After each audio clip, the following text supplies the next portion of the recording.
মসজিদের ভিতরে এক নারী নিয়ে এসে অপকর্ম করতে গিয়ে হাতে নাতে ধরা খেলো ইমাম সাহেব।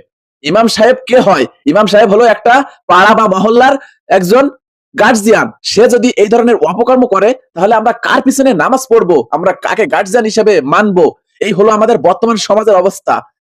আসলে ভাই ভিডিওটা করার আগে আমার গা শিউরে উঠতেছে, কি বলবো, কি বলে আমি এই ভিডিওটা শুরু করব বুঝতেছিলাম না।